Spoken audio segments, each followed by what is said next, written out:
បាទគោរពជំរាបសួរនិងសួស្តីអ្នកទាំងអស់គ្នាដែលបានស្ដាប់នៅវីដេអូមួយនេះហើយវីដេអូមួយនេះគឺយើងចែករំលែកអំពី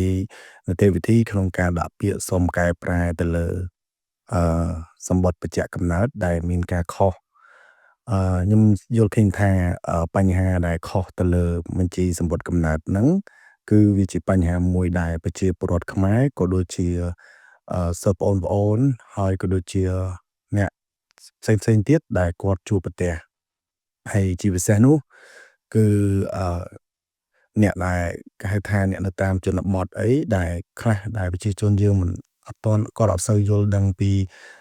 អក្សរអីចឹងទៅដូចជាពុកម្ដាយខ្ញុំអីជាដើមអញ្ចឹងនៅពេលដែលខុសក៏គាត់អត់ដឹងថាខុសដោយវិធីណាដែរដោយសារតែគាត់ទុកចិត្តទៅលើមន្ត្រីមូលដ្ឋានគាត់តែធ្វើការជូនអញ្ចឹងគាត់អត់សំបីតាកម្មាទោសសំបីតាសរសេរឈ្មោះផ្ទាល់ខ្លួនមកគាត់ហ្នឹងក៏គាត់សរសេរមិនត្រូវដែរអញ្ចឹងយើងឃើញថាបញ្ហាដែលកើតមានជាងការសម្បត្តិបច្ចៈកំណើតនៅក្នុងសម្បត្តិបច្ចៈកំណើតឈ្មោះបែបអញ្ចេះថ្ងៃខែអញ្ចេះដល់ពេលនៅក្នុងអត្រាកូដដ្ឋានអឺផ្សេងពីនឹងទៅហើយដល់ពេលនៅក្នុងអត្តសញ្ញាណប័ណ្ណក៏ផ្សេងហ្នឹងទៅអញ្ចឹងឲ្យធ្វើឲ្យយើងមានការពិបាកក្នុងការកែប្រែនៅពេលដែលយើងត្រូវធ្វើកិច្ចការមួយគេទាមទារយកសម្បត្តិបច្ចៈសេចក្តីចម្លងសម្បត្តិកំណើតហ្នឹងយកមកបញ្ជាក់គឺយើងអត់ត្រូវនឹងផ្ទៀងទៅអត់ត្រូវជាមួយនឹងអត្តសញ្ញាណប័ណ្ណក៏ដូចជាសៀវភៅគ្រួសារឬក៏អត្រាកូដដ្ឋានរបស់យើងអីអញ្ចឹងថ្ងៃនេះខ្ញុំនឹងចែករំលែកពីនីតិវិធីក្នុងការដាក់ពាក្យសុំកែប្រែឬក៏ដាក់ពាក្យសុំកែតម្រូវទៅលើបញ្ហាខុសឈ្មោះក៏ដូចជាបញ្ហាខុសថ្ងៃខែតាមរយៈការស្នើសុំដីកាសម្រេចនៅក្នុងតុលាការសម្រាប់នីតិវិធីនេះជាទូទៅយើងត្រូវរៀបចំពាក្យបណ្ដឹងមួយដែលពាក្យបណ្ដឹងនោះយើងសរសេររៀបរាប់អំពីកម្មវត្ថុនៃគេហៅថាគោលបំណងដែលយើងចង់កែប្រែតើយើងខុសឈ្មោះហ្នឹងអីខុសមិនអីមិនខុសពីថ្ងៃណាអីមិនយើងត្រូវកែប្រែតាមណាយើងតម្រូវឲ្យត្រូវតាមឯកសារមួយណាហើយនៅពេលដែលយើងសរសេរពាក្យបណ្ដឹងហ្នឹងមួយបានរួចរាល់អឺហើយសម្រាប់របៀបនៃការសរសេរពាក្យបណ្ដឹងបងប្អូនទាំងអស់គ្នាអាចអឺ search មើលទៅក្នុង Google ក៏ដូចជា search មើលនៅក្នុង YouTube ផ្សេងៗដែលមានរៀមច្បងក៏ដូចជាសាស្ត្រាចារ្យមួយចំនួនក៏គាត់បានណែនាំអំពីការសរសេរពាក្យបណ្ដឹងដែររបៀបនៃការសរសេរពាក្យបណ្ដឹងកែតម្រូវអីមួយអញ្ចឹងហើយការសរសេរពាក្យបណ្ដឹងកែតម្រូវនេះក៏វាមិនខុសពីការសរសេរពាក្យបណ្ដឹងអឺផ្សេងៗដែរដូចជាការដូចយើងសរសេរពាក្យបណ្ដឹងទាមទារអីមួយចឹងណានេះយើងគឺសូមសរសេរពាក្យបណ្ដឹងនេះគឺពាក្យបណ្ដឹងស្នើសុំឲ្យកែប្រែទៅលើចំណុចដែលយើងខុសហ្នឹងអញ្ចឹងបន្ទាប់ពីយើងសរសេរពាក្យបណ្ដឹងបានមួយហើយយើងត្រូវរកភស្តុតាងដើម្បីបញ្ជាក់ថាតើឈ្មោះយើងដែលសរសេរហ្នឹង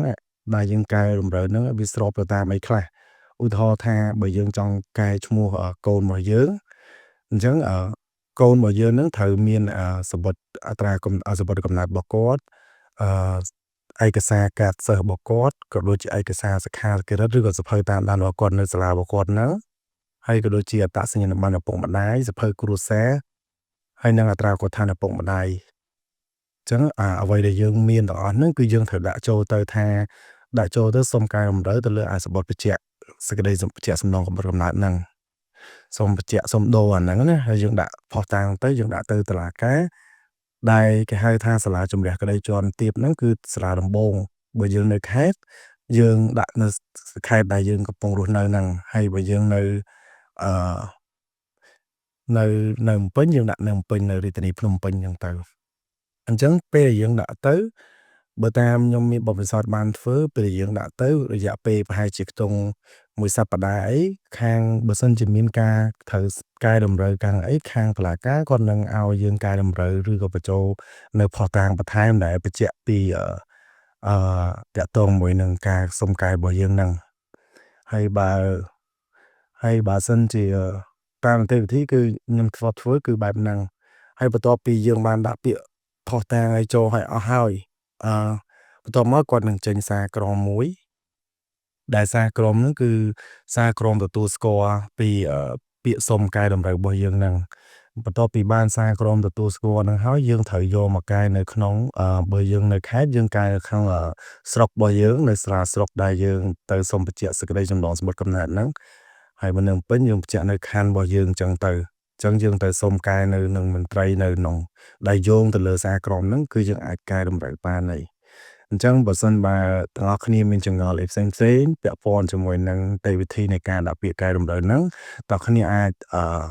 comment នៅខាងក្រោមបានហើយបើសិនជាចង់ស្វែងយល់ពាក់ព័ន្ធជាមួយនឹងការដាក់ពាក្យបណ្ដឹងឲ្យស៊ីជម្រៅទៀតក៏ទាំងអស់គ្នាអាចនឹង Telegram ផ្ទាល់មួយខ្ញុំហ្មងទៅក៏ខ្ញុំអាចនឹងចែក form ទាំងអស់គ្នា free ដែរតាក់ទងមួយ form ពាក្យសុំកែប្រែហ្នឹងសុំកែតម្រូវហ្នឹងអញ្ចឹងបាទអញ្ចឹងវីដេអូរបស់ខ្ញុំគឺយើងមានតែប៉ុណ្្នឹងទេហើយយើងនឹងព្យាយាមចែករំលែកអ្វីផ្សេងៗទៀតពាក់ព័ន្ធជាមួយនឹងនីតិវិធីច្បាប់ក៏ដូចជាច្បាប់ផ្សេងៗដែលយើងត្រូវជួបប្រទះនៅក្នុងសង្គមរស់នៅរបស់យើងអញ្ចឹងខ្ញុំសូមអរគុណច្រើនជំរាបលាអ្នកទាំងអស់គ្នា